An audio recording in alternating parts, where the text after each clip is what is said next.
नमस्कार मेरे प्रिय विद्यार्थियों, आज हम इस वीडियो में कक्षा 8 विषय विज्ञान का चैप्टर नंबर 2 रीडिंग करने जा रहे हैं। तो चलिए शुरू कर देते हैं। चैप्टर का नाम है आपका सूक्ष्म जीव, मित्र एवं शत्रु। शुरू कर देते हैं। तो सबसे पहले अपन देखते हैं सूक्ष्म जीव क्या होते हैं।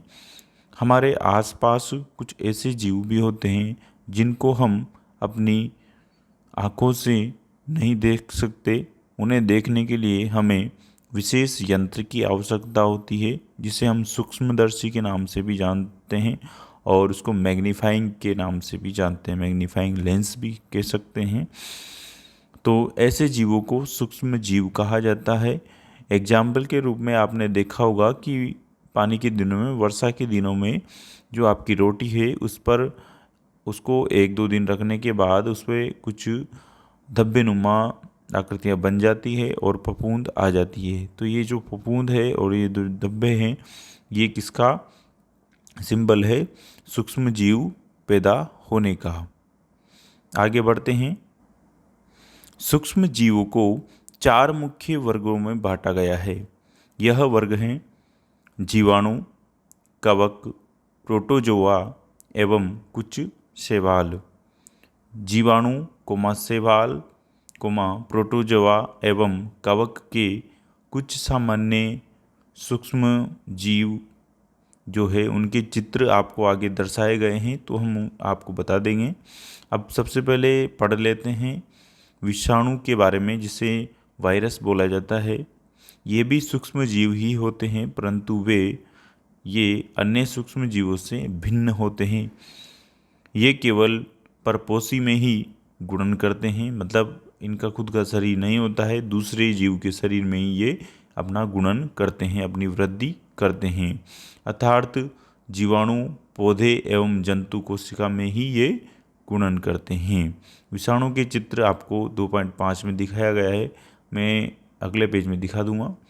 कुछ रोग ऐसे होते हैं जो जीवाणु की वजह से होते हैं, विषाणु की वजह से होते हैं, जिन्हें वायरस बोला जाता है। जैसे आपका होता है जुखाम है, इन्फ्लुएंजा है ना, ये सब विषाणु मतलब वायरस की वजह से होते हैं। और अभी जो चल रहा है कोरोना, ये भी किसकी वजह से होता है?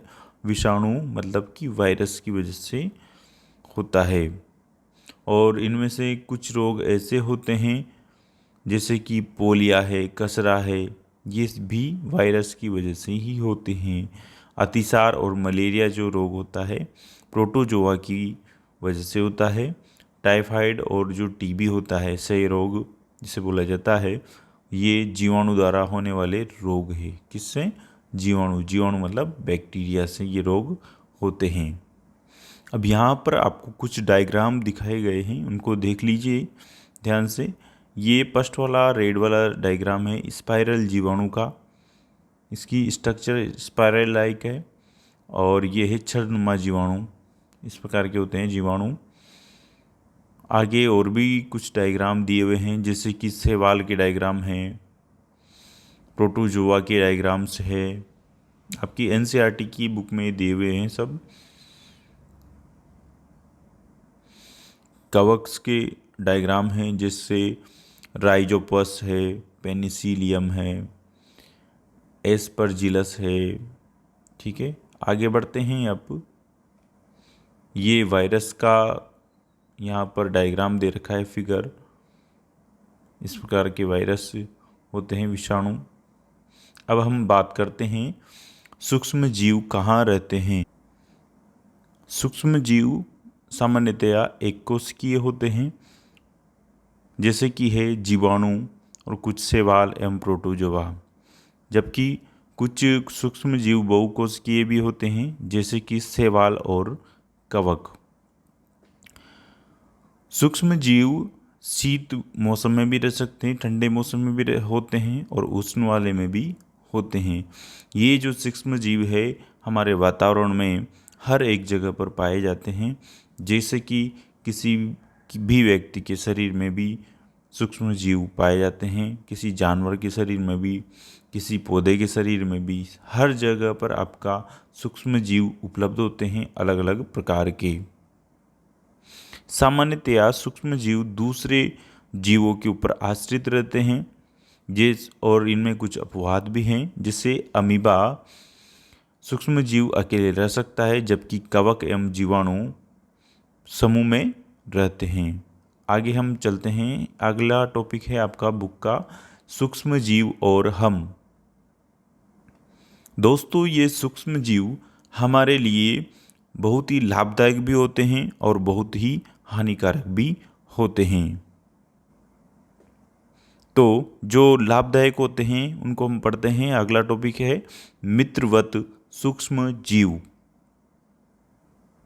अर्थात ऐसे सूक्ष्म जीव को पढ़ेंगे जो हमारे लिए उपयोगी होते हैं। जैसे कि दही, ब्रेड एवं केक बनाने में सूक्ष्म जीव उपयोग में आते हैं और वो अपने लिए फायदेमंद होते हैं।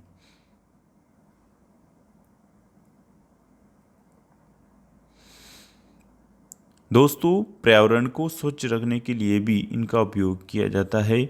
उदाहरण के लिए कार्बनिक अवशिष्ट, जैसे कि सब्जियों की छिलके है, जंतु अवशेष है, विष्ठा है, जैसे आप गोबर का खाद है, ये सब चीज़ें कार्बन अवशिष्ट के रूप में आते हैं। ठीक है, गोबर खाद ये अपशिष्ट के रूप में आते हैं और इनका जो अपघटन होता है वो जीवाणुओं द्वारा किया जाता है और ये हानि रहित होते हैं, जो कि यहाँ पर अनेक प्रकार के लाभदायक सूक्ष्म जीवों को जन्म देते हैं और ये हमारे लिए, हमारे पौधों के लिए, हमारी फसल के लिए बहुत ही उपयोगी और कारगर सिद्ध होते हैं। जिससे हम उर्वरक की एज ए उर्वरक यूज में लेते हैं और जिनकी सहायता से पौधे में नाइट्रोजन स्थिरीकरण किया जाता है या फिर नाइट्रोजन का सप्लाई किया जाता है। अब हम बात कर लेते हैं सूक्ष्म जीवों की सहायता से दही एवं ब्रेड किस प्रकार से बनता है। तो चलिए देखते हैं। दही की बात करते हैं। दही में अनेक सूक्ष्म जीव पाए जाते हैं, जिनमें लैक्टोबैसिलस नामक जीवाणु जो होता है, जो दूध को दही में परिवर्तन कर देता है। क्या करता है? दही में जो लैक्टोबैसिलस नामक जीवाणु होता है, वही जीवाणु दूध को दही में परिवर्तित करता है। वह दूध में जनन कर उसे दही में परिवर्तन कर देते हैं, मतलब मल्टीप्लाई होते रहते हैं, तो आपका दूध से दही में कन्वर्ट हो जाता है। जैसे जीवाणु पनीर मतलब कि चीज़, अचार एवं अनेक जो खाद्य पदार्थ है उनमें भी सूक्ष्म जीव पाए जाते हैं। उनमें भी सड़न सूक्ष्म जीव क्या करते हैं? मल्टीप्लाई करते हैं और अपने आप में ये मान के चलो कि उनका काफ़ी ज़्यादा मात्रा में वहाँ पर उपलब्धता हो जाती है, तो वो एक तरह से सड़न पैदा कर देते हैं। जैसे रवा मतलब सूजी, इडली एवं भटूरे का महत्वपूर्ण संगठक भी क्या है? दही है। दही क्यों है? क्योंकि इसमें सूक्ष्म जीव पाए जाते हैं। जीवाणु एवं ईस्ट चावल के आटे के किण्वन में सहायक होते हैं, जिससे इडली व डोसा बनता है। किण्वन का मतलब होता है सड़ना। ठीक है, चावल को सड़ाने में सहायक होते हैं, जिनसे क्या बनाया जाता है? इडली और डोसा बनाया जाता है। अब हम एक क्रियाकलाप देख लेते हैं। क्रियाकलाप 2.3। एक बर्तन में अपन को आधा किलो आटा तथा मैदा लेकर उसमें थोड़ी सी चीनी डालकर गर्म जल से मिक्स करना है। ठीक है, कर दिया मिक्स। इसमें थोड़ी मात्रा में ईस्ट का पाउडर डाल देना है और उसको अच्छी तरह से गूँथ लेना है। अब उसको 2 या 3 घंटे बाद हम देखते हैं तो क्या होता है, आपको जो आटा दिखेगा, जो आपने गूँथा था, वो फूला हुआ दिखेगा इस प्रकार से। ये पहले था और ये बाद में था। ठीक है, तो ये ऐसा क्यों होता है, इसका हम रीजन देखते हैं। इसमें क्या होता है, ईस्ट क्या करता है, तीव्रता से जनन करके शोषण के दौरान क्या कार्बन डाइऑक्साइड उत्पादित करते हैं, जिससे गैस के बुलबुले बन जाते हैं और मैदा का आयतन भी बढ़ जाता है। यही सेम सिस्टम आपका ब्रेड, पेस्ट्री और केक बनाने में उपयोग में लिया जाता है। सूक्ष्म जीवाणुओं का वाणिज्यिक उपयोग क्या है, ये देखते हैं आगे। बड़े स्तर पर जब आपको एल्कोहल का उत्पादन या शराब का उत्पादन करना हो या एसिटिक एसिड का उत्पादन करना हो तो उसमें भी सूक्ष्म जीव बहुत ही आवश्यक होते हैं। इनमें जो चावल, गेहूँ एवं फलों के रस में उपस्थित प्राकृतिक शर्करा जो होती है उसमें ईस्ट को मिलाया जाता है और इससे अल्कोहल या शराब का उत्पादन किया जाता है। ईस्ट को मिलाने से क्या होता है, सड़न पैदा होगी और सड़न पैदा होगी तो क्या बनेगा, अल्कोहल या फिर शराब बनेगा। तो अल्कोहल या शराब में जो गंध आती है वो भी इसी तरह से आती है क्योंकि उसमें सड़न हो जाती है। यहाँ पर एक क्रियाकलाप दे रखा है 2.4। क्या करना है, 500 ml आपको बीकर में जल लेना है और इसको 500 ml साइज वाले बीकर में आपको जल लेना है। उसको 3/4 3/4 चौथाई भाग इसका भर देना है। इसमें 2 से 3 चम्मच आपको चीनी डालनी है और फिर इसको घोल देना है। इसमें आधी चम्मच ईस्ट पाउडर भी मिलाना है और इसको 4 से 5 घंटे तक आप गर्म स्थान पर ढक कर रख दीजिए। अब 4 से 5 घंटे बाद आप विलयन को सूंघ कर देखिए। जब आप विलयन को सूंघ कर देखेंगे तो वहाँ पर आपको एक स्मेल आती है, बदबू आती है। तो ये जो गंध होती है वो किसकी है, अल्कोहल की है, जो चीनी के अल्कोहल में परिवर्तन होने के कारण बना है। चीनी किस में कन्वर्ट हो गई, अल्कोहल में। और चीनी के अल्कोहल में परिवर्तन होने की यह क्रिया किण्वन अथवा फर्मेंटेशन कहलाती है। क्या कहलाती है, फर्मेंटेशन। फर्मेंटेशन का मतलब, किण्वन का मतलब सीधा सा है सड़ना या सड़ाना। और लुईस पास्टर जो वैज्ञानिक थे उनको किण्वन की खोज का श्रेय दिया जाता है। इन्होंने यह खोज 1857 ईस्वी में की थी। अब अगला टॉपिक आ जाता है अपना, सूक्ष्म जीवों के औषधीय उपयोग क्या क्या है। तो सूक्ष्म जीवों के औषधीय उपयोग देखते हैं। जब आप बीमार पड़ते हैं तो डॉक्टर आपको एंटीबायोटिक दवा देता है। तो ये जो एंटीबायोटिक दवा होती है वो सूक्ष्म जीवों से मिलकर ही बनी होती है, कहीं किसी न किसी रूप में, जो कि अपने जो शरीर में सूक्ष्म जीव, हानिकारक जो सूक्ष्म जीव है वो उत्पन्न हो जाते हैं। उसी वजह से हम बीमार पड़ते हैं। तो ये आपको दवाई की सहायता से सूक्ष्म जीव दिए जाते हैं जो आपके शरीर में हानिकारक सूक्ष्म जीव है उनको मारते हैं या उनकी वृद्धि को रोक देते हैं। इस प्रकार की औषधियों को प्रतिजैविक अथवा एंटीबायोटिक कहा जाता है। क्या कहा जाता है, प्रतिजैविक अथवा एंटीबायोटिक कहा जाता है। इनमें कुछ औषधियाँ हैं जैसे स्ट्रेप्टोमाइसिन, टेट्रासाइक्लिन और एरिथ्रोमाइसिन। ये नॉर्मली उपयोग में आती है प्रतिजैविक के रूप में, जिन्हें कवक एवं जीवाणुओं से उत्पादित किया जाता है। और प्रतिजैविक मतलब एंटीबायोटिक दवाई का जो खोज का जो श्रेय है वो अलेक्जेंडर फ्लेमिंग को दिया जाता है। इन्होंने सबसे पहले फफूंद से पेनिसिलिन बनाई थी। पेनिसिलिन एंटीबायोटिक दवाई बनाई थी। प्रतिजैविक या फिर एंटीबायोटिक्स का अन्य उपयोग। प्रतिजैविक या एंटीबायोटिक्स को पशु आहार में भी मिलाया जाता है ताकि पशु के शरीर में ये पहुंचकर उनको अच्छा ग्रोथ करे और हानिकारक सूक्ष्म जीवों को ये मार सके। और ये एंटीबायोटिक्स आपका फसलों में या पौधों में भी उपयोग में लिया जाता है, जिनमें फसलों की रोगों की रोकथाम के लिए इसको विशेष रूप से उपयोग में लिया जाता है। अब यहाँ पर ये बता रहे हैं कि आपको जो प्रतिजैविक है डॉक्टर की सलाह से ही लेना चाहिए, क्योंकि ये क्या होता है, अगर आप बिना बीमार पड़े एंटीबायोटिक लेते हो तो जब आप बीमार पड़ जाओगे तो उस टाइम पे ये वर्क कम करती है। इसलिए आपको अच्छे डॉक्टर की सलाह से ही आपको प्रतिजैविक दवाइयाँ लेनी चाहिए। और इन्होंने बताया है कि सर्दी जुकाम एवं फ्लू में प्रतिजैविक प्रभावशाली नहीं है, क्योंकि यह रोग किसके द्वारा होता है, विषाणु मतलब वायरस के द्वारा होता है। अब हम बात करते हैं वैक्सीन मतलब जिसे टीका बोला जाता है उसके बारे में। टीका कैसे वर्क करता है और क्यों लगाया जाता है। टीका या वैक्सीन दोस्तों इसलिए लगाया जाता है क्योंकि हमारा शरीर किसी भी रोग से लड़ने में सक्षम हो सके और उसका सामना कर सके। इसका प्रोसेस क्या है, टीके में जो सूक्ष्म जीव है वो मृत अवस्था में डाला जाता है, या जो निष्क्रिय सूक्ष्म जीव है उससे टीका बनाया जाता है और उसको स्वस्थ व्यक्ति के शरीर में डाल दिया जाता है।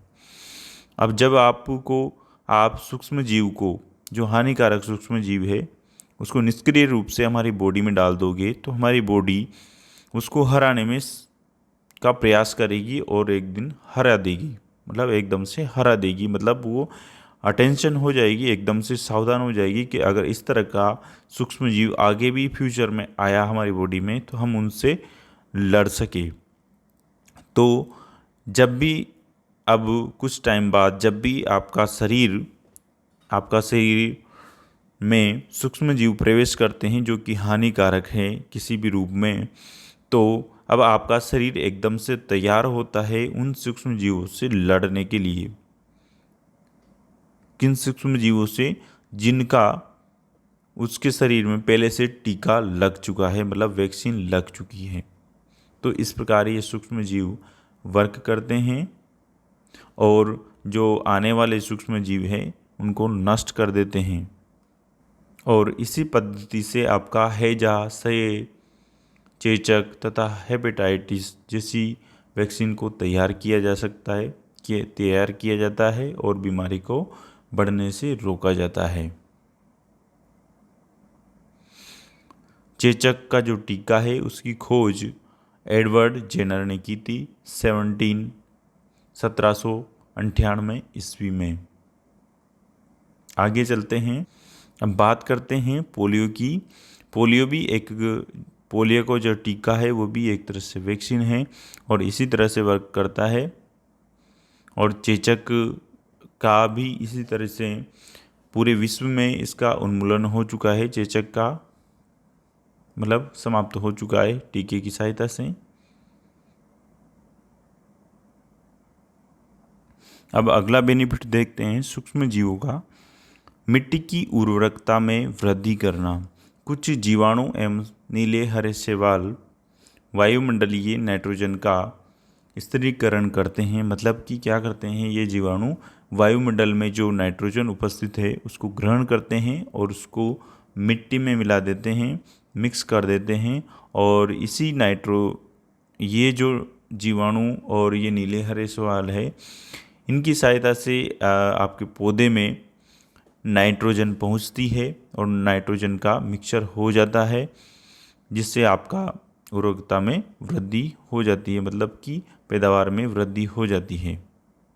और ये जो प्रोसेस है नाइट्रोजन मिक्स करने की, इसे नाइट्रोजन स्थिरीकरण कहा जाता है। क्या कहा जाता है?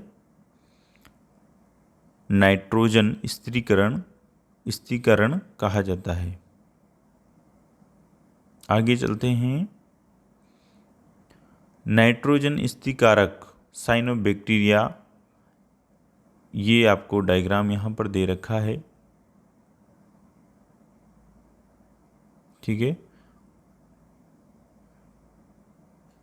अब सूक्ष्म जीवों का अगला बेनिफिट देखते हैं, पर्यावरण का शुद्धिकरण। आपने अपने स्कूल में या अपने घर में देखा होगा, अगर आप गांव से रिलेटेड हैं तो जो कचरा निकलता है घर का उसको एक जगह पर इकट्ठा किया जाता है साल भर तक, ठीक है। और गोबर वगैरह को इकट्ठा किया जाता है और उस कचरे को कुछ दिन बाद आप देखते हो, एक साल बाद, कि उसमें का विघटन हो जाता है और उसका खाद के रूप में उपयोग में लिया जाता है, जो कि फसलों के लिए बहुत ही आवश्यक होता है।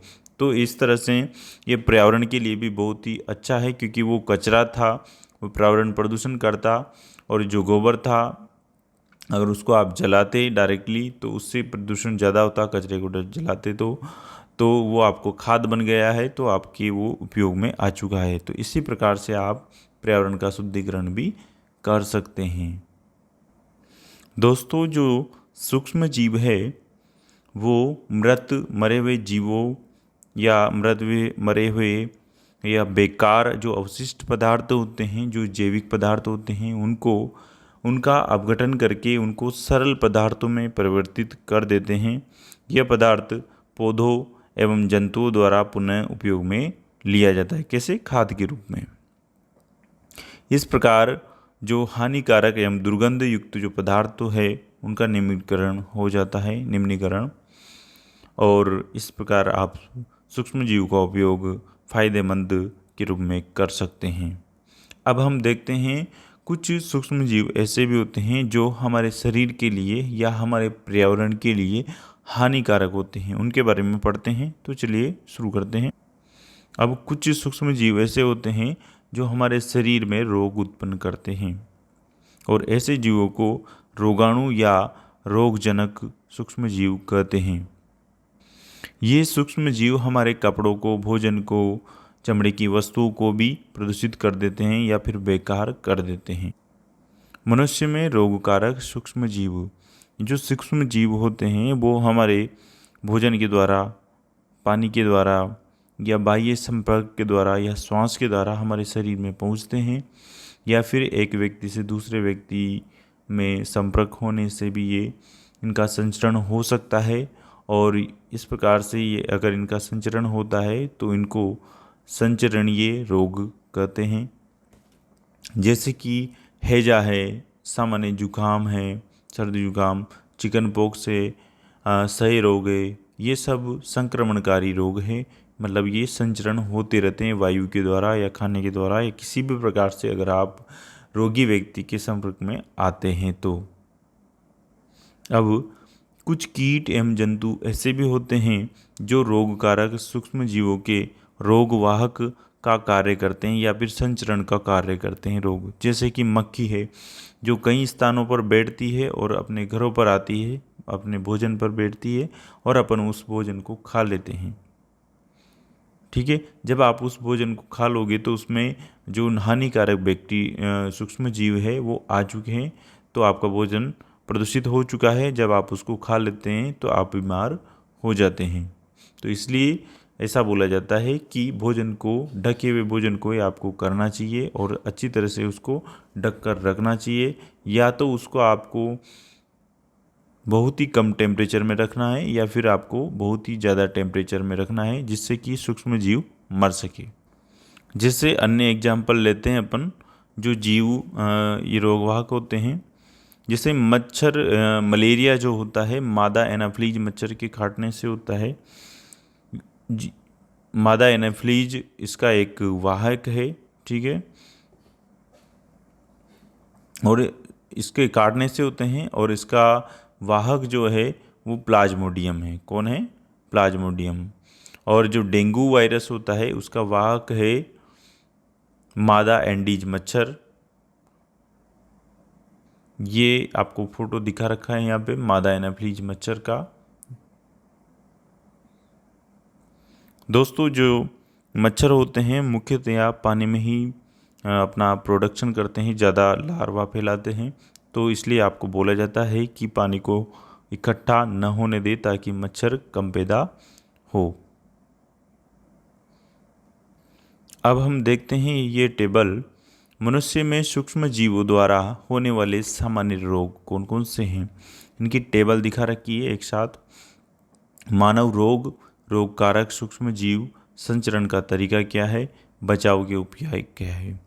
तो मानव रोग है, क्षय रोग है, ये जीवाणु की वजह से होता है। सूक्ष्म जीव कौन सा है? इनमें जीवाणु होते हैं, मतलब बैक्टीरिया होता है क्षय रोग में, और संचरण वायु द्वारा होता है। कचरा है, वायरस के द्वारा होता है ये, और संचरण इसका वायु के द्वारा होता है। चिकन पॉक्स भी वायरस है और वायु या सीधे संपर्क से ये फैलता है। और पोलियो भी वायरस है, वायु या जल के द्वारा ये फैलता है। अब इसके बचाव के उपयोग क्या है या सावधानियाँ क्या है? रोगी व्यक्ति को पूरी तरह से अन्य व्यक्तियों से अलग रखना चाहिए।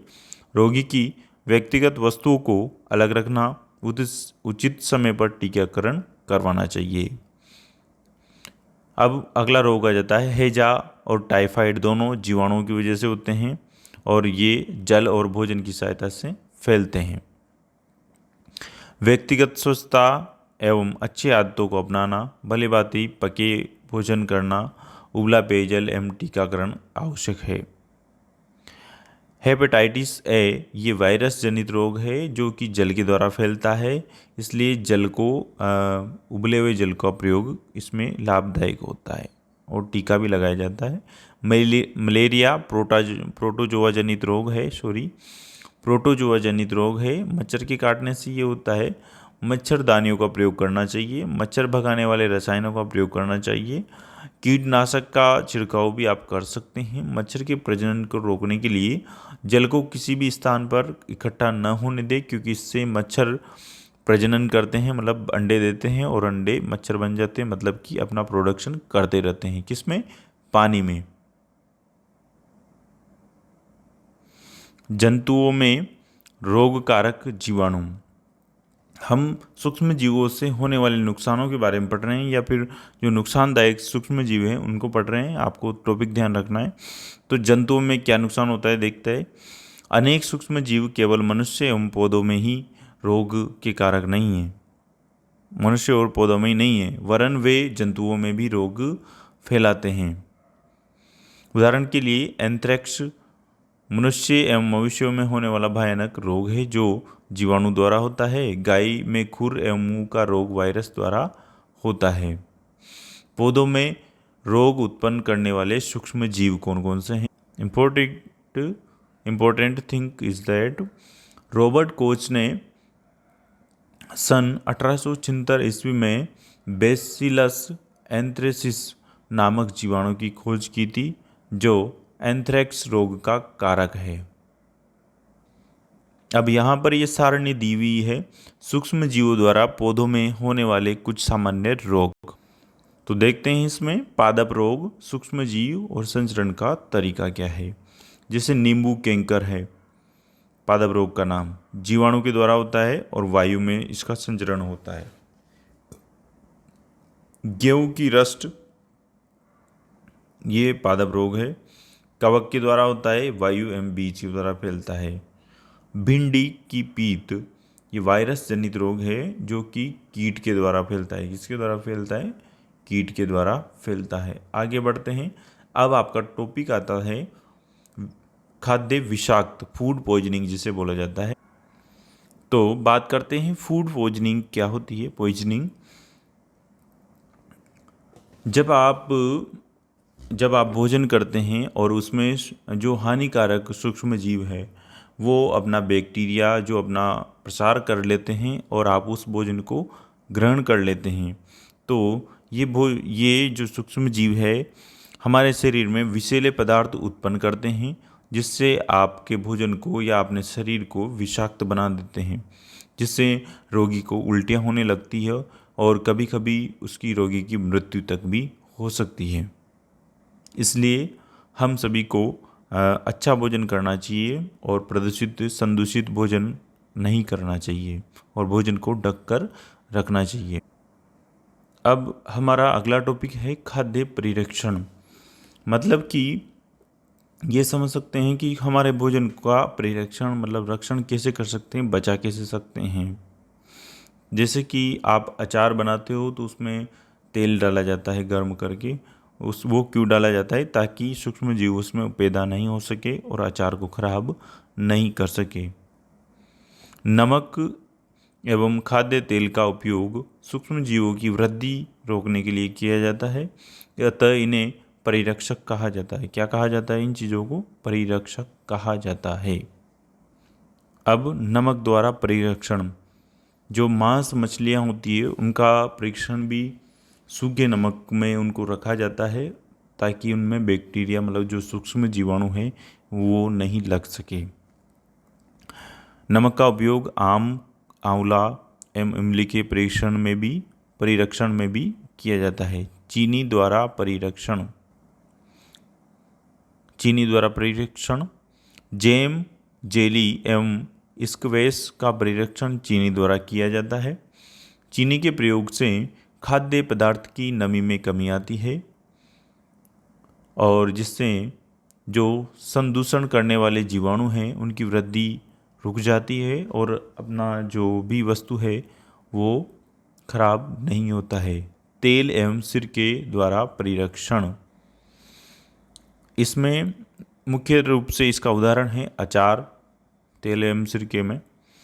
और क्यों डाला जाता है? क्योंकि इसमें सूक्ष्म जीवाणु जीवित नहीं रह पाते हैं तेल में। सब्जियां हैं, फल है, मछली है, मांस है आदि का परिरक्षण भी इस विधि द्वारा कर सकते हैं। गर्म एवं ठंडा करना,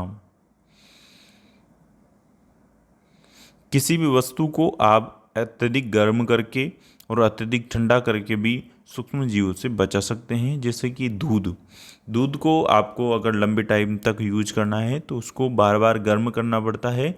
अगर आप गर्म नहीं करोगे तो वो ख़राब हो जाएगा, या फिर आपको उसको ठंडे में रखना होता है जैसे कि फ्रीज।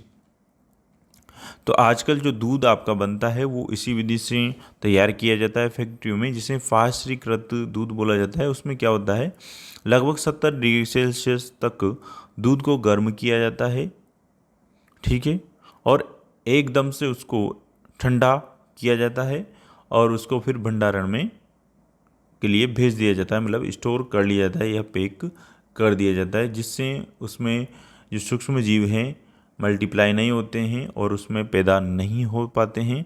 और इस प्रक्रिया की खोज लुई पाश्चर नामक वैज्ञानिक ने की थी, इसलिए इस विधि को पाश्चरीकरण कहते हैं। क्या कहते हैं? पाश्चरीकरण कहते हैं। अच्छे तरीके से पैकिंग एवं भंडारण के द्वारा भी सूक्ष्म जीवों से बचा जा सकता है। जैसे कि आजकल जो भी खाने की चीज़ें आती है बेसिकली थैली में आती है, वायुरोधी थैली, जिसमें कि वायु प्रवेश नहीं कर सके। अगर वायु प्रवेश नहीं करेगी तो सूक्ष्म जीव भी प्रवेश नहीं करेंगे। अब हम पढ़ेंगे नाइट्रोजन स्थिरीकरण। नाइट्रोजन स्थिरीकरण का कार्य आपने पहले छोटी कक्षाओं में भी पढ़ा है, जो कि राइजोबियम जीवाणु के द्वारा मुख्य रूप से किया जाता है पौधों में।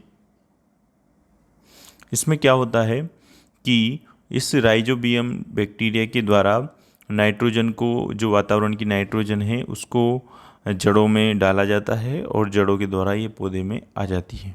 अब आता है आपका नाइट्रोजन चक्र। हमारे वायुमंडल में लगभग 78% नाइट्रोजन गैस है।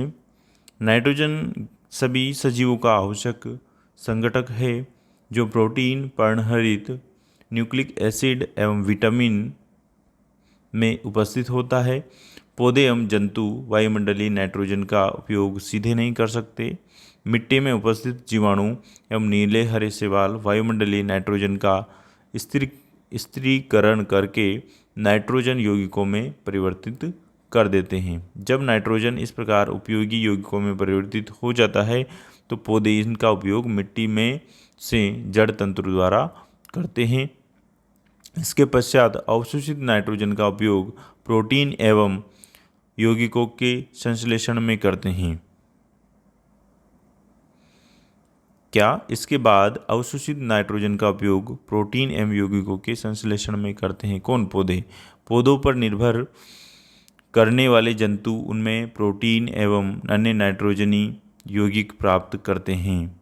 पौधे एवं जंतुओं की मृत्यु के बाद मिट्टी में उपस्थित जीवाणु जो होते हैं एवं कवक नाइट्रोजनी अपशिष्ट को नाइट्रोजनी यौगिकों में क्या कर देते हैं? परिवर्तित कर देते हैं। जब आपका पौधे और जो जंतु है वो मर जाते हैं या उनकी मृत्यु हो जाती है तो मिट्टी में जो जीवाणु उपस्थित होते हैं और जो कवक होते हैं वो क्या करते हैं? नाइट्रोजनी जो अपशिष्ट है, इनमें जो भी चीज़ की मृत्यु हुई है उनमें नाइट्रोजन पाया जाएगा, तो नाइट्रोजनी अपशिष्ट को किस में चेंज कर देते हैं? नाइट्रोजनी यौगिकों में चेंज कर देते हैं, जो कि पौधे द्वारा पुनः उपयोग में, अगर उस जगह पे आप पौधे लगाते तो वापस से पौधे द्वारा उपयोग में लिया जाता है। कुछ विशिष्ट जीवाणु नाइट्रोजनी यौगिकों को नाइट्रोजन गैस में परिवर्तित कर देते हैं, जो वायुमंडल में चली जाती है। परिमाणतः वायुमंडल में नाइट्रोजन की मात्रा लगभग स्थिर बनी रहती है। मतलब कि क्या है कि जो जीवाणु होते हैं, जो बैक्टीरिया होते हैं, वो वातावरण से नाइट्रोजन लेते हैं और अपनी मिट्टी में मिक्स करते हैं और मिट्टी से नाइट्रोजनी यौगिक बनते हैं मिट्टी में, और इनको जड़ों द्वारा अवशोषित कर लिया जाता है और पौधे अपना भोजन बना लेते हैं। जब ये पौधे या जो भी जीव है वो अपना भोजन बनाते हैं, अगर वो अपशिष्ट हो जाते हैं, मतलब कि मर जाते हैं या सड़ जाते हैं, कुछ भी हो जाता है, तो ये वापस नाइट्रोजन यौगिक अपनी मिट्टी में मिल जाएंगे और वहाँ पर इन पौधों का या इन जीवों का अपघटन सूक्ष्म जीवों द्वारा किया जाता है। और इनमें से कुछ जीव ऐसे भी होते हैं जो नाइट्रोजन यौगिकों को नाइट्रोजन गैस में परिवर्तित कर देते हैं, और कुछ जीव जो होते हैं मिट्टी में और यौगिकों को बनाए रखते हैं। जब आप उस जगह पर अन्य पौधा लगाते हैं तो उनको नाइट्रोजन आसानी से मिल जाती है और ये एज अ खाद की तरह उपयोग में लिया जाता है। अब यहाँ पर देखते हैं नाइट्रोजन चक्र। ये चक्र आपको दिखा रखा है नाइट्रोजन स्थिरीकरण का, या नाइट्रोजन चक्र जिसे बोला जाता है। फर्स्ट से चलते हैं, वायुमंडलीय नाइट्रोजन है आपकी, जिसका स्थिरीकरण तड़ित द्वारा किया जाता है। ठीक है, स्थिरीकरण कर सकते हैं या फिर आप जो वायुमंडलीय नाइट्रोजन का जीवाणु एवं हरित शैवाल जो भी होते हैं उनके द्वारा स्थिरीकरण किया जाता है। 2 स्टेप यहाँ पर दी रखी है ये आपके लेफ्ट साइड में। और उसको फिर क्या होता है, मिट्टी में मिला दिया जाता है और मिट्टी से पौधे द्वारा अवशोषित कर लिया जाता है और जंतुओं द्वारा ये पौधे खा लिए जाते हैं। और जब ये जंतु या पौधे मर जाते हैं तो वापस से जो आपका नाइट्रोजन अपशिष्ट है वो मिट्टी में चला जाता है। ठीक है, जब ये मिट्टी में चला जाता है तो कुछ जीवाणु यहाँ पर ऐसे होते हैं, कहाँ चला जाता है, मिट्टी में। ये चक्र घूम के वापस मिट्टी में आ रहा है, नीचे देखो 2.10 लिखा हुआ है यहाँ पे। ठीक है, मिट्टी में उपस्थित नाइट्रोजन की यौगिक जो होते हैं कुछ जीवाणुओं के द्वारा नाइट्रोजन यौगिकों का गैसीय नाइट्रोजन में भी परिवर्तित हो जाता है। ये थ्योरी में पढ़ लिया आपने सब कुछ। ये देखो स्टेप राइट साइड पे जो लिखा हुआ है, जीवाणु द्वारा नाइट्रोजन यौगिकों का गैसीय नाइट्रोजन में भी परिवर्तन हो जाता है। इस प्रकार आपका नाइट्रोजन चक्र वर्क करता है। दोस्तों, ये हमारा वीडियो था विज्ञान विषय के ऊपर। आपको अगर ये पसंद आया है, मुझे आशा है ये वीडियो आपको पसंद आया होगा, तो प्लीज़ आप इसको लाइक, शेयर और सब्सक्राइब कीजिए। जल्दी मिलते हैं अपन अगले वीडियो में। अगर हो सकेगा तो इसके जो अभ्यास प्रश्न हैं, अगर आपको अभ्यास प्रश्न के आंसर भी चाहिए, इनका सॉल्यूशन चाहिए, तो आप हमें कमेंट बॉक्स में लिखिए। हम इसका सेपरेट वीडियो बनाने का प्रयास करेंगे। जल्दी मिलते हैं अगले वीडियो में। धन्यवाद।